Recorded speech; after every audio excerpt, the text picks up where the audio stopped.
Bonjour les amis, donc on se retrouve sur Objectif Pétanque Plus. Aujourd'hui, nous nous sommes dirigés dans le Gard avec mon ami Philippe pour partir à la rencontre d'un personnage véritablement atypique de la pétanque, très connu, mondialement connu. Il s'agit d'Hector Milesi.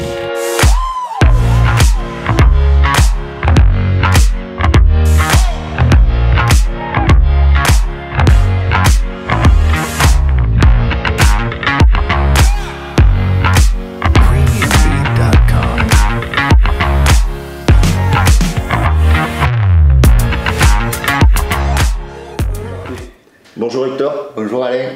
Bon Hector, donc tu es installé donc, ici à Saint-Marcel de Carreret avec Carole, donc, qui vit avec toi. Hein, ma charmante épouse. Ouais. Donc tu as commencé à jouer au boule à 10 ans. Oui, à peu près. En regardant un petit peu là dans ces villages du Midi, les copains, les adultes. Les personnes âgées. Voilà, c'était bien.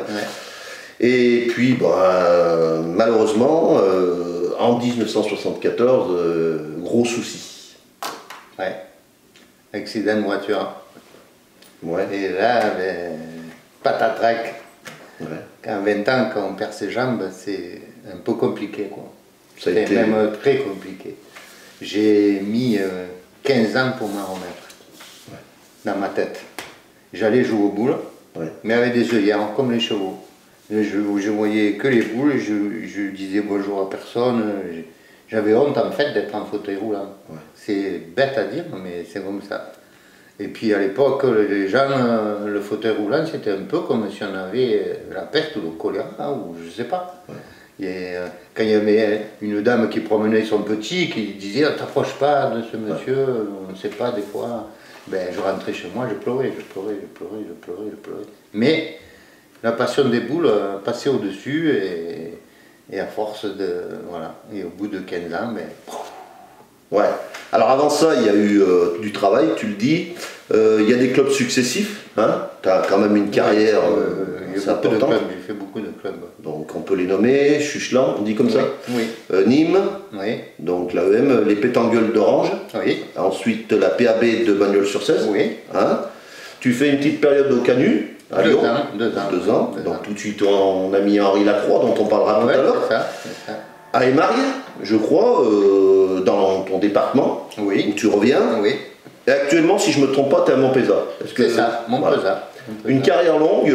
Et j'ai fait l'Audun avant. Ah, eh ben, je ne l'ai pas su. Juste avant Trémargue et Montpezat. Un très bon club. Je suis resté 2 ans, je crois, 2 ou 3 ans. Et d'ailleurs, avec eux, j'ai fait... été qualifié 2 fois au championnat de France vétéran. D'accord. Et on a perdu, je crois, le premier en quart ou en demi. D'accord. Je ne me souviens plus. Et le deuxième, je n'ai pas pu le faire le matin avant de partir. Okay. Ma tête a tourné et j'ai téléphoné à mon docteur. Il m'a dit, tu ne peux pas conduire. Premier virage, tu te plantes. Et tout qui tournait, je ne savais pas ce qui m'était arrivé. Et je n'ai pas pu faire. Dommage. Dans cette carrière, mon cher Hector, il y a des participations au championnat de France. Tu en as dénombré 7, on en parlait tout à l'heure. Oui, 7. Si on ajoute les vétérans, ça fait un peu plus. Ouais. Mais voilà, j'en ai fait 7, alors pour dire lesquels... Tu n'es pas champion départemental, mais jamais. 69, je vois ce titre de vice-champion, parce que c'est un titre de vice-champion du Gard Junior, qui te tient à cœur, je crois. Oui, vice-champion du Gard Junior, en étant tireur de tête, mais debout, quoi. Debout, à l'époque, bien sûr, c'était avant ton accident. Et donc, après l'accident, donc on va, tu vas essayer de t'équiper à droite à gauche, on en parlera un petit peu tout à l'heure, mais dans ces titres, dans ces qualifications, il y a quand même des années, des belles années, et il y a notamment en 2001, ce quart de finale du championnat du Gard tête à tête. Je me trompe pas? Oui, c'est ça. Je sais pas pourquoi, c'est pas de chance. Et les nationaux, c'est la même trajectoire. Bon, attends un moment, parce que là j'ai ma mèche qui me dérange. Là. Ah oui. Donc, excusez-moi. Hein. Voilà, c'est bon. C'est bon, monsieur le cadreur, là. Bon, voilà. Merci. Bon. Et puis, cette carrière, elle ne s'arrête pas aux titres départementaux, elle est aussi dans les départementaux et nationaux. Et le parcours est très très intéressant. Donc il y a une première victoire à Sauve dans le Gard. Oui. Tu m'as expliqué que c'était une opportunité que tu avais eue. C'est ça. Tu peux m'expliquer ça? J'ai joué avec Claude Lévesque et Richard Gravzik. Belle mémoire. Voilà. Oui, mais des fois ça vient, des fois ça vient pas. C'est une opportunité, tu m'as dit, ils n'étaient pas équipés. Voilà, c'est ça. Et bouf, t'as sauté toute l'occasion. Et des terrains très difficiles, parce que maintenant, plus ou moins, dans les nationaux, ils sont difficiles et des fois, il y en a des faciles. Mais là, on a tout fait. Le gravier, le goudron pur, l'herbe, tout. D'accord. Et on a fait le 1000 partout. Et après, t'enchaînes après, alors là, il y a des finales un peu de partout, des victoires un peu de partout. Je vois Pézenas, la Verpillière. Je voulais que tu parles un peu de l'année 2000. Je crois qu'il te tient à cœur, puisqu'il y a à la Comédie à Montpellier un rendez-vous avec une personne qui n'était pas encore au firmament qu'elle est aujourd'hui. Je pense que tu vas en parler. C'est important pour toi. C'est mon ami, parce que c'est devenu mon ami, Henri Lacroix. Et on a joué avec Bruno Carasso de Marseille. Et nous avons atteint la demi-finale. Nous avons perdu 13-8 contre Passau, Faré et Foyot. Voilà. L'équipe championne de France en titre. Dans ces années-là, maintenant les joueurs te demandent à jouer. Donc dans ces années-là, donc c'est Henri Lacroix qui t'avait demandé à jouer. Oui. Mais en même temps, tu te révèles et tu es équipé. Et puis il y a cette formidable victoire qui te tient à corps en 2008. Ce qui était, on parle beaucoup de la Marseillaise, qui était le plus grand des concours. Il y avait Millau. Ceux qui ont connu, on disait le mondial de Millau, c'est pas pour rien, peuvent en parler. Et tu as l'extrême privilège de le disputer avec Romain Fournier et Stéphane Le Bourgeois. Et tu gagnes. Et on n'était que deux. Alors, une quinzaine de jours avant. Explique-nous un peu ça. On n'était que deux avec Stéphane Le Bourgeois. Ouais. Et on a appris par Maxime Vanel, qui est un très bon joueur. Voilà. D'ailleurs, j'avais joué avec Maxime Vanel quand il devait avoir 12 ans. Et en même temps, je jouais avec lui et Dylan Rocher, qui avait 10 ans ou 11 ans. Et on a fait des belles prestations. Et voilà. Et tu gagnes Millau. Et donc, il nous a équipés avec lui. Et on gagne Millau. Et ça a démarré, ça ne peut pas mieux démarrer, la deuxième ou troisième main de la première partie. On a tapé 6 fois. Et ça nous a lancé, on est parti, et puis voilà. On a gagné 13-12 en demi-finale contre deux champions de France, Phalippot, Delforge, et le troisième... T'échappes celui-là. Le troisième m'échappe, et je regrette pour lui, mais... Mais moi, ce qui m'impressionne dans tout, donc tu étais pointeur, tu t'adaptes à tous les terrains, tu l'as dit, il y a des finales et des victoires partout, on ne va pas toutes les citer, il y aurait Bessèges, il y aurait Alès, il y aurait la Grande Motte, t'es partout, Hector, et c'est impressionnant, vraiment. Mais en fait, déjà c'est grâce à Henri Lacroix au départ. Ouais. Après, j'ai quand même joué avec quasiment tous les meilleurs, et j'ai eu beaucoup d'invitations. Ce qui m'a permis d'aller jouer plus loin, parce qu'il faut les moyens pour y aller. Moi, je reconnais que quand on n'a pas d'invitation, c'est difficile. Pour les gens qui veulent se déplacer, c'est compliqué, parce que ça coûte cher. Et moi, j'ai eu la chance, je n'énumère pas combien, je veux remercier tous les présidents de nationaux, mais il doit en avoir, moi, c'est pas une quarantaine qui m'ont invité. Donc, voilà, donc c'est plus facile. Voilà. Je voulais aborder avec toi aussi la Marseillaise, parce que si on parle des grands concours, on parle de la Marseillaise. Tu l'as disputée. Oui. Tu as un avis, parce qu'il y a beaucoup d'avis controversés sur la Marseillaise, comme quoi, concours où tout n'est pas clair, patati, patata, une mauvaise réputation. Tu as un avis là-dessus? Je crois que tu en as un d'ailleurs. Alors, évidemment que la Marseillaise, ça fait parler, parce que déjà, d'une part, au départ, il n'y a pas besoin de licence. Eh oui. Donc les gens font un peu ce qu'ils veulent, entre guillemets, et c'est pour ça qu'il y a beaucoup d'embrouilles, parce que donc pas de licence veut dire que tout le monde peut jouer, et autant les gentils garçons que comme les mauvais. Donc les embrouilles, elles viennent, à mon avis, à partir de là. Parce que ceux qui ont la licence, ils ne peuvent pas se permettre de faire trop de... Voilà, il y a ça. Ensuite, pour nous, je parle là, je parle pour les gens en fauteuil roulant comme moi, c'est assez compliqué parce que si on jouait au parc tout le temps, merveilleux, mais c'est pas le cas. Donc on se retrouve, on ne peut pas prendre le bus parce que c'est bombé et puis c'était pas adapté, surtout à l'époque. Il fallait prendre notre voiture, donc déjà pour garer la voiture, il croyez-moi qu'à Marseille, il faut bien 1 heure. Après, il faut prendre la voiture pour aller à tel endroit pour jouer. On gagne, on ressort, on revient, on recherche une place qui dure encore je ne sais pas combien de temps, etc., etc. Donc quand on arrive à faire 4, 5, 6 parties, ça commence à être long. Bon Hector, oui. Moi je veux bien, il y a un parcours faramineux, il y a des titres. Comment on fait quand on est en fauteuil pour faire tout ça? Mais comment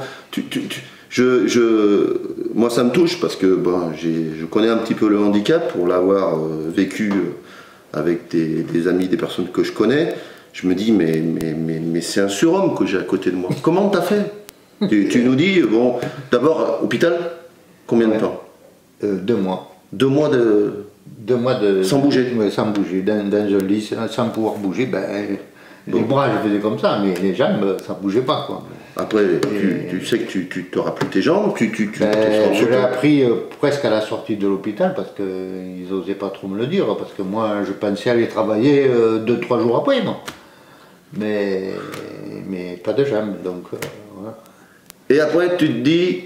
Ben, après, je suis allé... Faut que je m'en sorte. Je suis allé au centre de rééducation au Gros-du-Roi, oui.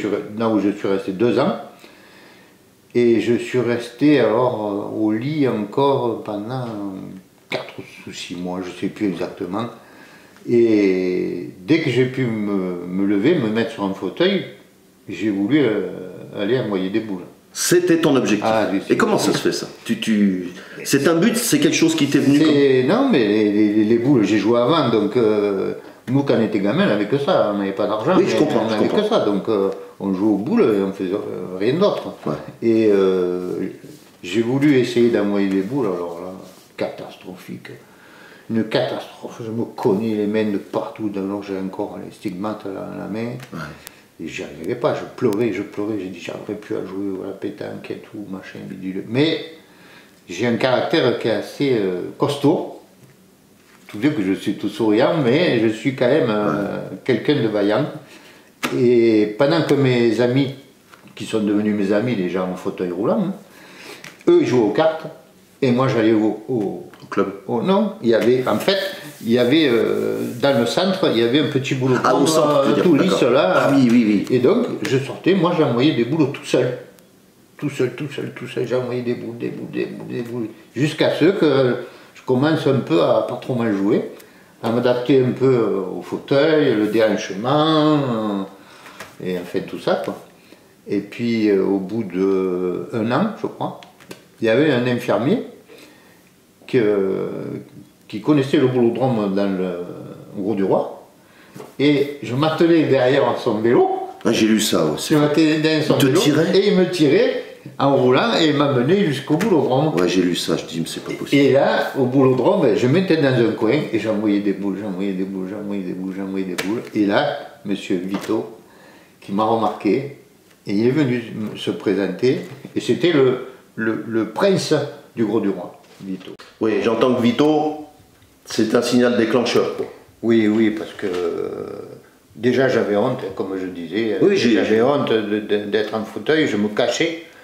Et lui m'a fait me révéler un peu, parce qu'il avait une pizzeria, et à 8 h du soir, il fallait qu'il soit rentré chez lui, et il est venu me voir, et il m'a dit, Hector, si tu veux, on va faire des concours aux alentours.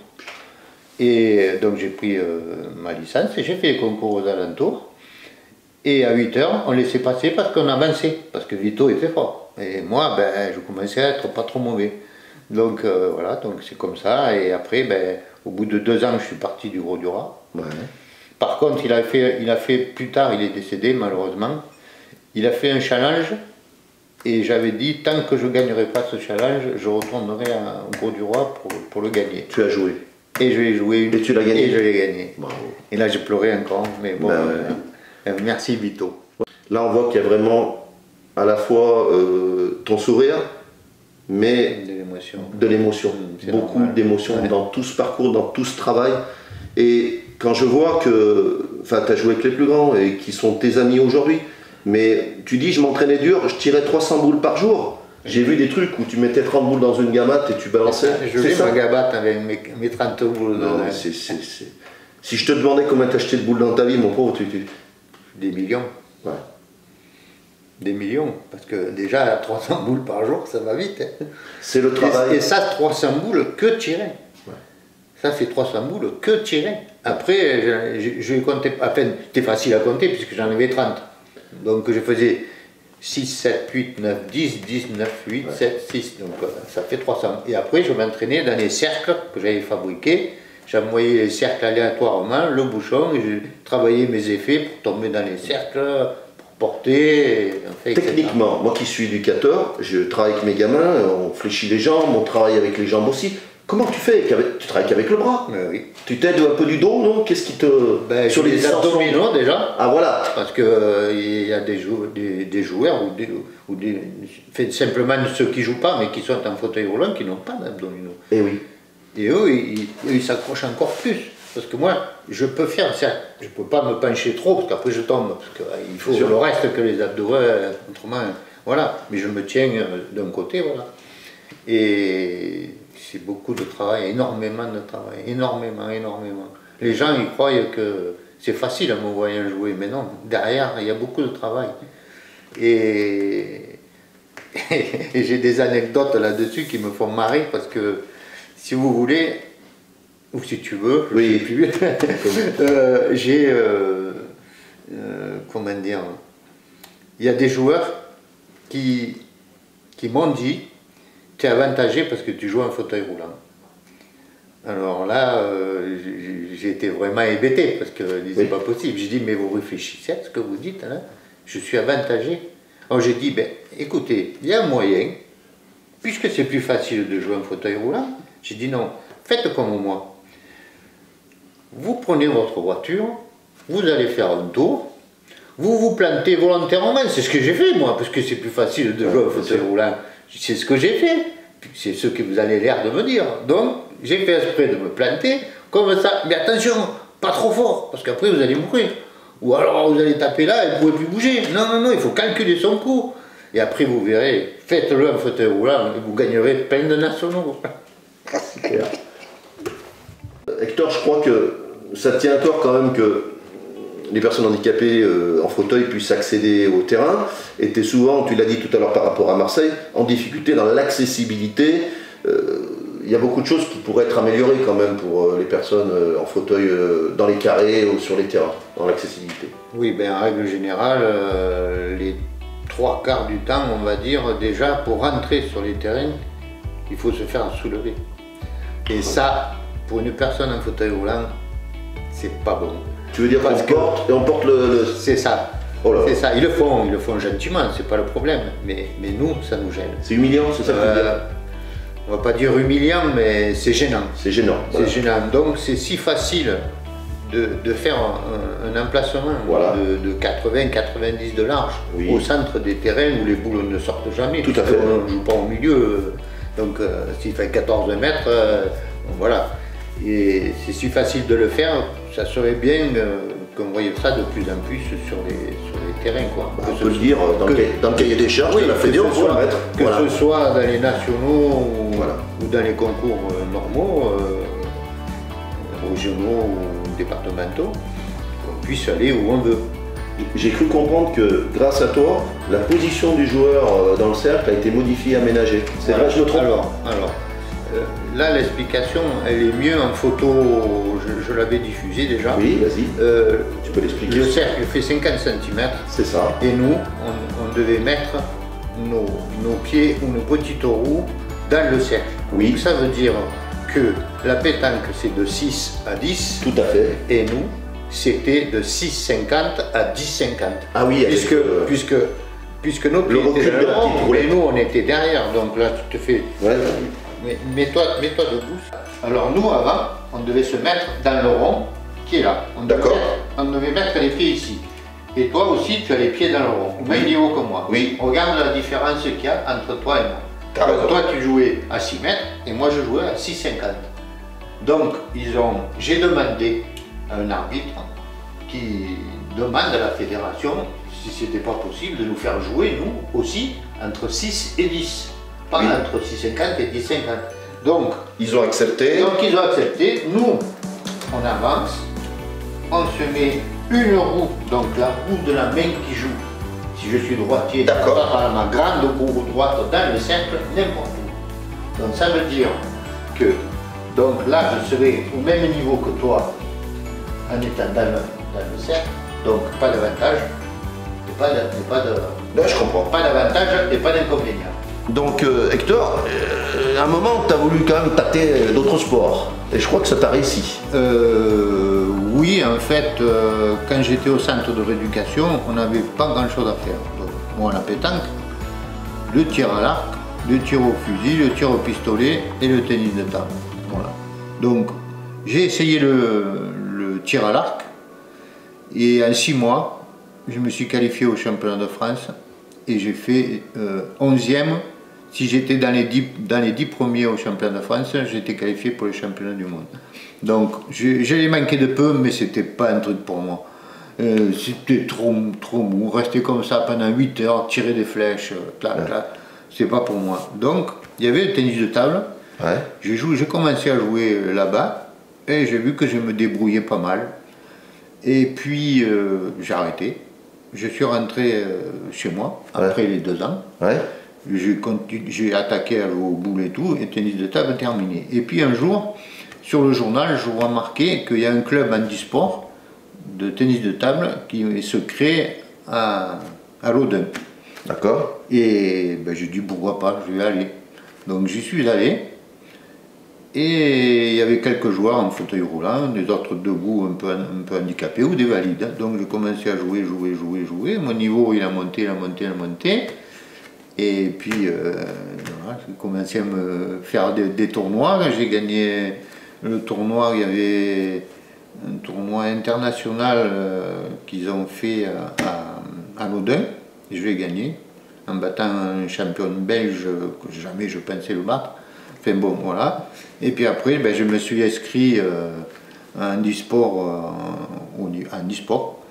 Et puis j'ai grimpé les échelons. Et j'ai jamais été champion de France parce que le champion de France, c'était Guy Tisserand. Et dans ma catégorie. Dans ta catégorie ouais, classe 5, c'est le plus haut niveau des fauteuils en fauteuil. Voilà. Et lui, il était champion du monde, enfin bon, il était au-dessus de moi, donc je ne l'ai jamais battu. Mais par contre, je me suis qualifié quand même pour aller faire les championnats d'Europe en Espagne, à Salou, par équipe. Donc j'ai joué avec lui et moi et Ego Duchot, le 3e. Et on a été champion d'Europe. Eh oui, j'ai vu ça. Non, pas c'est avant parce que si tu... Non, 1980... C'est avant Barcelone, c'est avant les Jeux Olympiques de 92. 90 ou c'est ça, c'est 90. Et après, j'ai fait en 92, j'ai fait Barcelone. Quart finale. Paralympique de Barcelone, ouais. On a perdu un quart de finale contre les Autrichiens. Et moi, j'ai perdu un 8e en simple. En simple. Okay. Voilà. C'est important qu'on le dise parce que c'est la face cachée d'Hector Milesi. Et je jouais aussi en valide. Donc dans les clubs valides, et je jouais en régional 3. Alors Hector, on est en 2020, la pétanque évolue. Tu la vois comment cette évolution là, avec tous ces jeunes cette diffusion vidéo, la télévision, la médiatisation, les masters, qu'est-ce que tu en penses de tout ça? Moi, je trouve que c'est pas mal, mais enfin les jeux, les 3/4 du temps sont un peu trop faits pour le tir. Oui. Et ça ne met pas en valeur trop les pointeurs, et ça met en valeur plutôt les tireurs. Alors, évidemment, ils veulent que ça devienne un sport et tout, donc les carreaux, c'est joli, c'est magnifique, mais bon, vous faites un carreau en tapant ça devant. Pour moi, je trouve que voilà, le pointeur perd de son importance, et je préférerais qu'il joue beaucoup plus sur des jeux durs, qu'on voit les beaux tirs, parce que ça demande quand c'est manqué, c'est rageant, mais en attendant, il faut savoir tirer comme il faut. Il ne faut pas non plus, moi je vois des trucs à la télé qui me font un peu, bien sûr, pas rigoler, mais pas loin. non, je pense que le pointeur quand même doit faire du jeu. Alors, vous voyez quand vous voyez à la télévision, ils envoient le but, ils mettent des boules à 1,50 m. C'est ça. Vous trouvez ça que c'est... Et après, je ne vois pas ça de sport, moi. Bien sûr que c'est du sport, tout le monde tire de partout, d'accord. Mettez des jeux difficiles, vous verrez que les joueurs ne les mettraient pas des boules à 1 mètre. Ils essaieraient d'aller le plus près parce que ça devant c'est manqué. Pour faire des carreaux c'est plus compliqué. Et je pense que ça donnerait de l'importance un peu plus. Mais bon, c'est comme la vie. Hector, je crois que tu voulais en conclusion aussi citer les endroits où les concours où tu as été invité, je crois. Eh bien, je te laisse la parole. Oui. Alors, l'international de Sète, le national d'Agde, le supranational de Cannes, l'international de Nice, le supranational d'Andrézieux-Boutéon, le national d'Uzès, Europétanque de Firminy, l'international de Mende, Europétanque de Nice, national de Bessille, supranational de Valréas, national de Pézenas, international de Palavas, qui a disparu malheureusement, le supranational de Carmaux, l'international de Puy-en-Velay, le national de Bédarieux, l'international d'Espalion, le mondial de Millau, le vraiment regretté mondial de Millau, oui. Avec à sa tête Jean-Pierre Mas et son papa qui est décédé malheureusement. Je t'embrasse Jean-Pierre. Le supranational de Roanne, le supranational de la Talaudière, l'international de Rioms, le supranational de Bourg-Saint-Andéol, l'international de Nyons, l'international de Vaux-en-Velin, le supranational de Bagnols-sur-Cèze, le supranational d'Orange, le national d'Orléans, national de Saint-Étienne qui a lui aussi disparu, oui. National de Bessèges qui a disparu, le national de Saint-Bonnet qui a aussi disparu et l'international de Béziers qui a aussi disparu malheureusement. Hector Millésy, c'est aussi ça, la gratitude envers des gens qui l'ont invité. Ouais. Bon. Ben, Hector, on en arrive à la fin de cette belle interview qui nous a énormément ému et touché, ne serait-ce que par ta jovialité, ta mémoire, ton combat. Et je crois que dans ce combat, il y a une personne qui a beaucoup compté. Oui, ma femme Carole. C'est pour ça que tu tenais à ce qu'elle soit là. Qui est à côté de moi, voilà. Je l'embrasse. Et en fait, ça fait 17 ans qu'on est ensemble. Oui. Non, qu'on est mariés. Ah, qu'on est mariés, 30 ans qu'on est ensemble. 30 ans qu'on est ensemble. J'avais 17 ans. Voilà, mais moi, raison. Enfin bref. Et je l'ai connue au boulot. Ah. Elle ne savait pas jouer. Et un jour, elle m'a dit j'aimerais bien faire un concours avec toi. Moi, j'ai dit pas de problème, tout ça. Ou avec vous, je ne sais pas. Oui, à l'époque, oui. Et après, plus rien. Enfin, je l'ai su après qu'elle avait un peu peur. Ben oui. Voilà. Donc, elle ne savait pas jouer et comme moi j'étais à ce moment-là au tir assez doué, ouais. Je jouais avec un tireur, moi je faisais milieu, et le pointier, on faisait les mixtes. Et on les gagnait. Ouais. Et on gagnait, même si elle jouait mal. On gagnait. Ouais. Et puis, à force de jouer, je l'ai commencé à l'entraîner. D'accord. Entraîner. Et elle est devenue 3 fois championne du Gard. Ah. Donc elle a plus de titres que moi. Et voilà, donc. Ok. Et donc je l'admire. Oh. Parce que c'est une femme formidable. C'est une belle conclusion et très émouvante. Voilà. Et je l'aime. Moi aussi je t'aime. Merci. Et ben voilà les amis, c'était un reportage très émouvant, très passionnant, très intéressant. Avec Hector, on pourrait parler pendant des heures, des jours. Il n'a pas tout dit. Moi, j'aurais tendance à avoir une conclusion. C'est la rage de vivre. Parce qu'il faut vraiment être très costaud dans sa tête, dans son corps, pour être ce qu'il est, avoir fait ce qu'il a fait. Je crois que c'est une belle leçon pour nous tous, dans une période difficile comme c'est le cas actuellement, avec cette pandémie, avec la souffrance que nous vivons les uns et les autres. Voir ce personnage-là, le rencontrer, voir ce courage, ben, ça donne envie de vivre tout simplement. Et c'est très impressionnant. J'espère que vous avez apprécié comme nous. Et puis je vous dis à bientôt. Où, quand, avec qui, je sais pas. On verra où c'est que notre caravane d'Objectif Pétanque Plus se dirige. À bientôt. Prenez soin de vous les amis.